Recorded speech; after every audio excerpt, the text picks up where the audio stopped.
So next we have Dr. Sanjho Srikandarajah, who's going to be talking about making a change in the community post-operative opioid prescribing practices. Sanjho, who attended medical school at Queen's University, and he completed his residency training in anesthesia at the University of Toronto. He then came on as staff anesthesiologist at North York General Hospital, where he currently works. He's the director of the acute pain service at North York General, and he has a clinical interest in pain and pain research as well as quality improvement. So welcome.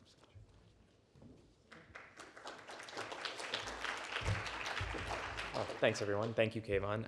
Thank you to Hans, first of all, for asking me to come here. I think what Hans and his team have done in terms of the transitional pain service is, as you can all have been hearing and see and have been a part of, I'm sure, been amazing. So it's an honor to be sort of a part of that, even if it's a very small part. So I'm going to be talking a little bit about some of the stuff that we did at our community hospital. So for those of you who don't know, North York General is a community academic hospital here in Toronto. It's at Leslie and Shepherd, right next to the IKEA. So that'll sort of tell you where we are if you can't miss us. Just some conflicts, just get some grants from our hospital for some of the research that we've done. So some of the things we're going to talk about today is identify how post-operative surgical narcotic prescriptions may be contributing to the opioid crisis, how we constructed an evidence-based post-operative analgesic regime for surgeries, and educating patients about post-operative pain and post-operative narcotics. So as all of you know, opioids are constantly in the news. These are just some headlines I pulled last week when I submitted my slides. I just typed opioids news Canada and this came up. What got me interested in this subject, so as the director of our acute pain service at North York General, I arrange our annual pain week, and we get speakers from various places to come and talk to various departments. And we had someone from Sick Kids come and talk to our pediatric department about chronic pain in children. And one of the things that she mentioned was that the Center for Addiction and Mental Health does an annual drug use survey. It's actually biannual, where they interview students from grades 7 to 12 and ask them about the drugs they're using, along with other things.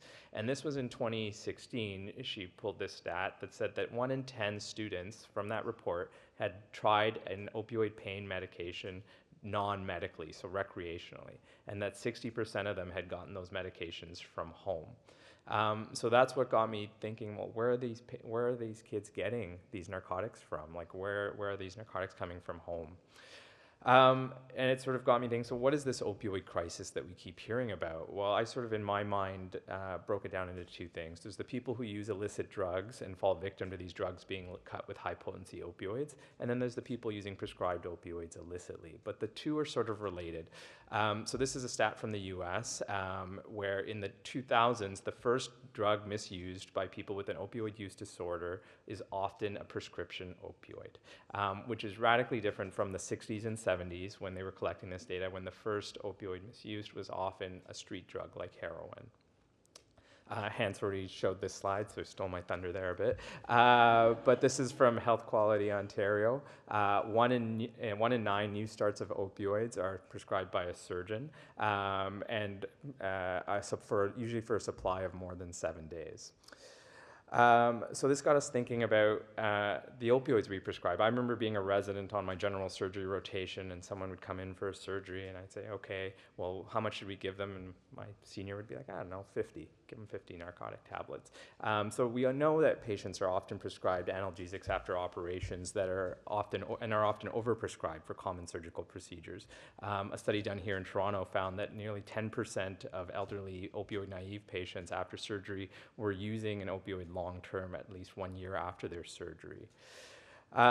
So that got us thinking, well, there's got to be evidence about what we should prescribe, and there's got to be something, we got to be able to do something, or there's something that we should have a more evidence-based approach to this. So we actually did a systematic review we started it in 2016 after all of this, and we found that there was really only 11 studies at that time looking at what we should be prescribing after surgery.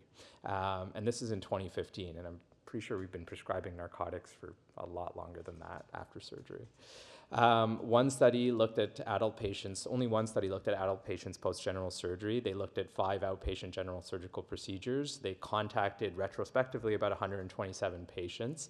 And they asked patients, they didn't look at specific amounts. They called them sort of 6 months later and said, roughly, how much did you use? So even the studies that were done weren't very good. So we thought we could do a little bit better. So in the US in 2016, there were 600,000 cholecystectomies, so that's gallbladder surgery, and 300,000 appendectomies a year performed. North York General, so our small community hospital next to the IKEA, in 2015 did 800 lap choles and 400 appendectomies. So we decided to do our own study to look at how much we were prescribing and how much patients were actually using. So we recruited anyone coming for laparoscopic cholecystectomy or appendectomy from April to June of 2017. We included both emergent and elective cases. We didn't have any sort of requirements. We looked at patients with a history of chronic pain and those who had used opioids within the past month as well. In that time period, we performed about 330 appendectomies and cholecystectomies, and we were able to recruit 166 patients, and we were able to get in touch with 129 of those patients. We called them at 1 week. We also took note of what our surgeons had prescribed. So for our appendectomies, the majority, and you can see the reason this slide is so busy is we have about 8 general surgeons, and they all prescribed something different. So they prescribed a different narcotic and a different amount. The most common thing for appendectomies was oxycodone, and the most common amount was 20 tablets. For gallbladders, most of them were prescribing Tylenol number 3s or oxycodone, and were often prescribing 30 tablets. And this is what we found when we called those patients. So of the 129 patients we got a hold of, the total number of pills prescribed was about 2,600. The percentage consumed was 17%. So in 3 months, we had prescribed 2,000 unused pills at our one small community hospital for those 2 specific surgeries. Now, we only, as I mentioned, contacted half of the total number we performed, so double that number, so that's 4,000. Multiply that by 4, which for the year, and that's suddenly 16,000. And that's just gallbladders and appendixes. And even though we're a small community hospital, we don't do the big stuff that the big guys downtown do. We do other surgeries as well. So suddenly we become one of the biggest drug dealers in the city. We broke it down by appendectomies and cholecystectomies, and still about the same. They were only using 20% of what we prescribed. The very first patient I called, and we didn't have any research money for this or anything, so me and my colleagues and one of our surgeons were calling patients directly. The first patient I called said, well, they gave me 20 tablets. I said, okay, well, how many did you use? I used 2 the first day, used 2 the second day, and I was like, okay, are you still having pain? No, but I've been taking 1 tablet every morning when I wake up. Why? Well, they gave me 20. I thought I had to finish it. And so we educated her about that. 1/3 of patients didn't use any narcotics at all. The median number of pills used was 3 pills or 2 pills. And you got to remember, we're giving patients a prescription of 30 tablets. More than 3/4 used less than 7 pills. Only 1 patient required a repeat prescription. I can tell you who that patient was. It was somebody my colleague called. She was a 20-year-old female who'd had her gallbladder taken out, had an extensive psychiatric history, had used all of her oxycodone, and then had asked her surgeon for another prescription because the pain was, she just in case, and she was having pain. So maybe not the ideal person to be just giving another prescription to without sort of follow-up. 7 patients were still taking their opioids at 1 week. Most of those were people who, again, thought they had to finish their prescription because, you know, I was given 20, I should finish it. And only 15 patients consumed 10 or more tablets. Pain scores at 1 week were less than 5 out of 10 in both groups, and 95% of patients reported satisfaction. So again, in 3 months, over 2,000 unused pills that we know of. The average cost of the patient's unconsumed pills was about 10 cents a pill, so $221. in 2015 dollars, and I don't know what it is now with inflation, it was roughly $5 to $10 a pill on the street. So that's about $10,000 to $20,000 of narcotics that we were putting out on the street. With inflation and post-COVID, I'm sure it's a little bit more now. So given the results of our study, we created a standardized prescription that included multimodal analgesia, so built-in Tylenol, built-in ibuprofen, choice of opioids. One of our pharmacists actually suggested the partial dispense. She said, we can't give them we can't do a renewal, but we can do a partial dispense. So we chose morphine and hydromorphone so that and our surgeons were worried about not giving enough and patients coming to their clinic. So we said, fine, give them 20, but let's do 10 every 3 days. So if they want the extra, they have to go back to pharmacy to get it. And the whole prescription expires after 1 month. So a month later, you can't go back and ask for the extra 10. We partnered with the pharmacy at NYGH as well as the Institute for Safe Medication Practice to help educate patients about how to take their opioids, how to dispose of their opioids. And we actually developed this pamphlet with them, and it's available on the ISMP website. It's an education pamphlet for patients about how to store, dispose, and use your opioids safely after surgery.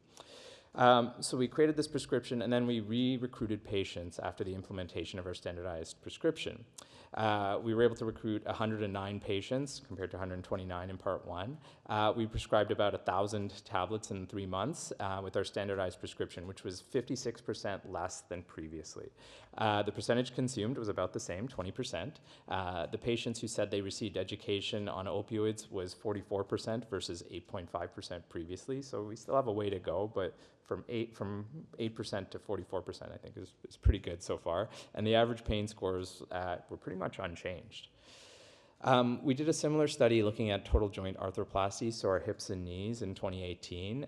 We recruited our hips and knees and looked at what we were prescribing them, and our prescriptions were all over the place. Most of our surgeons, again, were prescribing different things. It was what they learned in residency or what they sort of thought. Most of them were prescribing the same things for their hips and knees. One of our surgeons just gave everybody 100 tabs of hydromorphone that they would just go home with, whether they were a hip or our knee. One was only giving 40 tablets, and then a lot of our we have a very integrated family health team in our hospital, and one of our family doctors was, after he heard about our Appy coli project, said, well, you need to look at hips and knees because I got all these patients coming to my family office saying they're in pain, needing more narcotics. So we did do this, and we found that on average, patients with hips were using about 33 tablets, around the 2-week mark, and knees were using 45 tablets. There's some caveats to this study, small sample size. The data was a bit messy because some of them were going home with long-acting pain meds. And then follow-up was difficult because we actually called these patients not at the 1-week mark, but the 2-week mark, the 6-week mark, and the 12-week mark just to see how they were doing. Some things we took away from this was we were all over the map in terms of what we were prescribing for same surgical procedures, which also made it hard for the staff to educate patients. So on APS, we would round on patients and we would say, oh, Dr. So-and-so is going to send you home with a prescription. And they'd say, oh, what are they going to send me home with? Oh, I don't know. You've got Dr. Smith, I think he does this, and Dr. Jones does this.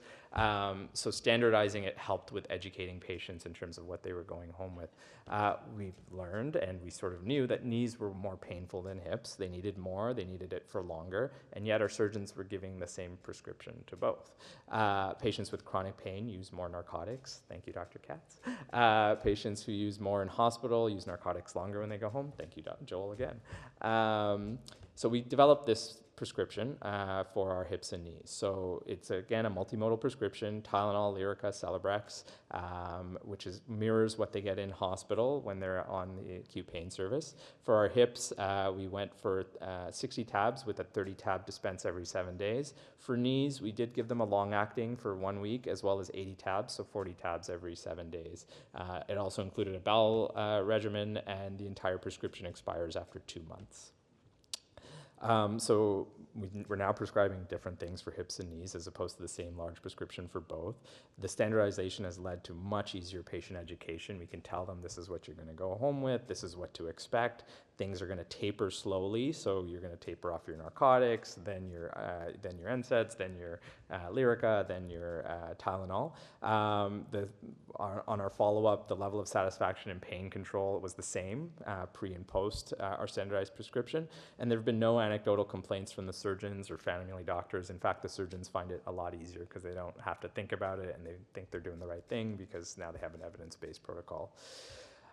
We also did a similar process for our lumpectomies. So when our general surgeons, when they liked the Api-Coli prescription, started using it for everything. And so we said, well, hold on, like lumpectomies probably don't need much. And actually most of them were good with no tablets or 2 tablets. So now they get 5 tablets.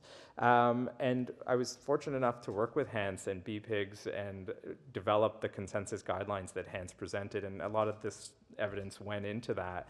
And so we talked to the other surgical specialties at our hospital, and we came up and we said, here are these guidelines that we've developed with some of our colleagues downtown, and some of it based on the evidence that we've done. Let's implement that at our hospital. So each of our services and each of our surgical services has adopted that. So for gynecology, we have 3 different prescriptions. We have the rapid recovery discharge prescription, which has no narcotics. So that's for our patients. And in our EMR, we give examples of what those surgeries are. So DNC, it's multimodal analgesia, Tylenols, NSAIDs. For moderate recovery in gynecology, laparoscopic, hysteroscopic procedures, and I'm just picking gynecology to show it's not just general surgery and orthopedics.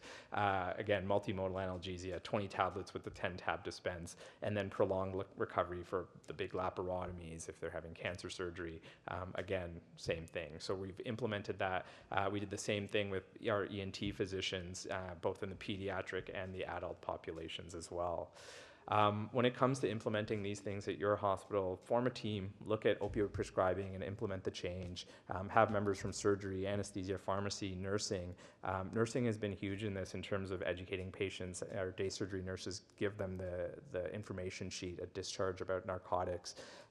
Discuss with your team what surgeries you want to have a standardized prescription for. If there's specific surgeons in your department or in your hospital who don't believe this, ask them. And I've done this, I've been fortunate enough to present this at a few places. And I say, ask your patients when you prescribe them, ask them how many they took. And a lot of them email me back and say, you know what, I started asking and it's surprising. They didn't take any and I gave them 40 tablets. Discuss what the standardized prescription would look like. I'm sort of biased, but I would recommend the consensus guidelines we developed here in Toronto as your starting point for that. Computer versus paper orders, there's ways to do it both ways. It doesn't just have to be on computer. You can have pre-written prescriptions for non-opioid medications and sort of pre-written ones that you just have to write in the narcotic for. Oakville, for example, at their old hospital, when I presented there in 2018, didn't have computer orders, and so their chief of surgery came up with pre-written discharge prescriptions that he could just fill in that made it much easier for him. And then educating both patients and staff about all of this and the idea of the risk of opioids and pain trajectory for simple surgeries. This won't get the 15% of patients that Hans is going to be taking care of and helping with, but it helps those other 85% that are going home with excess narcotics that are hanging out in their shelves. I pulled this up to see, how we've been doing since 2015, and this is the well-being, the CAMH drug use survey from 2021, and we're unfortunately not doing much better. So prescription opioids, 13% have reported using in the past year. 9% of students reported that it's fairly easy to very easy to get a narcotic. And the non-medical use of prescription opioids from 2019 to 2021 has gone up. One of the things that when we called these patients and they said, well, where are you storing your narcotics? And they said, I just put it in the kitchen cupboard. And it's like, but don't worry, I don't have young children. It's like, well, it's not just young children, right? It's teenagers, it's grandkids who are coming over. So it's something that we need to be very concerned about because it is important. Just on a bigger basis, opioid and stimulant-related harms in Canada. This is from last week as well, the number of opioid overdoses. So this conference and the work that Hans and his team are doing are very important because of these numbers, which because of COVID are getting worse. This was from the CMAJ last week, 2 weeks ago, I think. The opioid-related deaths between 2019 and 2021 across 9 Canadian provinces, and the numbers have gone up. So to have to have everybody here talking about this, I think, is important, and to celebrate the efforts that Hans has put in and his team have put into all of this is very important. So why do we prescribe so much? Well, we didn't want our patients to be in pain. There's practical considerations. We had limited time to discuss proper storage and disposable. We didn't want patients to have to wait in busy emerges in our busy clinics for pain medicine. Just another anecdote, we had a patient come back to the emerge in pain within 2 weeks of us starting our standardized prescription, and I had the general surgeon come up to me and said, well, I don't think it's working. I have a patient who we just got called to the emerge to go see. And I was like, okay, well, let me know what happens.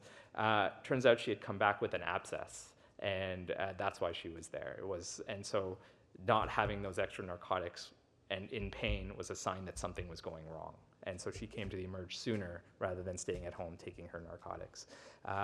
Lack of evidence, how much do we really need? At that time, like I said, in 2015, there was 11 studies that looked at that. And since then, that number, we contribute a small portion to that, but there's been numerous studies that looked at that. So thank you. I want to thank all of our co-investigators from surgery, pharmacy, anesthesia, and everybody else at our hospital who was very helpful with this. And I think I have a few minutes for questions. Yeah.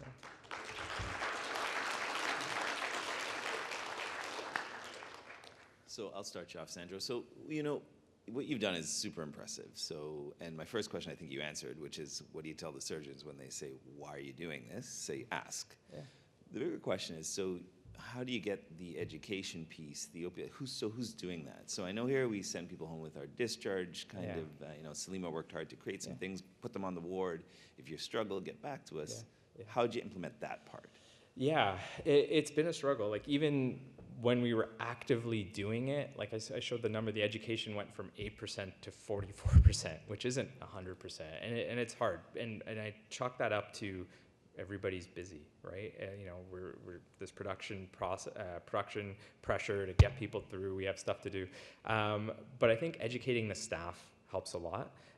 We've done educational rollouts with our floor staff, with the day surgery staff, and just even with the physicians, right? So in our department, when you ask people, well, I'll use myself as an example, when someone before we did all this work said, well, how much pain am I gonna have after my gallbladder surgery? I said, oh, I don't know. How much narcotics am I gonna need? I don't know. Now we actually tell patients when they ask, or I say, like, you know, you're gonna go home, Dr. So-and-so is gonna give you a prescription for pain medicine. 1 in 3 people don't need anything. And they go home and they're fine. So start with the Tylenol and Advil, and then if you need to, then go fill the prescription. For our hips and knees, same thing. A lot of patients say, like, well, how long am I going to have pain? How's this going to work? And before I said, I don't know. Now we can give them answers. We can say, you're going to have pain as a hip. It's going to last anywhere from 2 to 4 weeks. You're going to need this amount of narcotics. For knees, knees are way more painful. On average, patients are going to need pain medication for 6 to 8 weeks, and this is what you're going to need. It's going to get better and better with time. We're going to use multimodal analgesia. So the education piece is hard. I think it starts at the beginning, and it starts with physicians, and it starts with us educating our patients.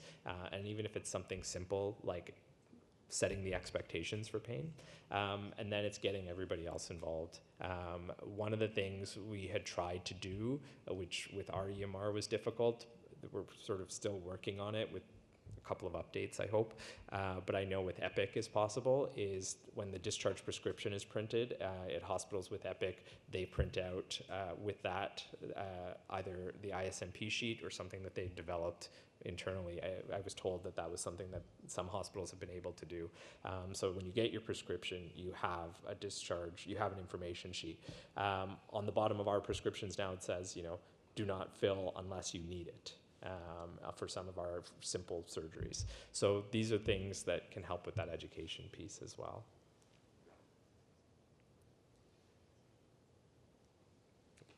Thank you, everyone.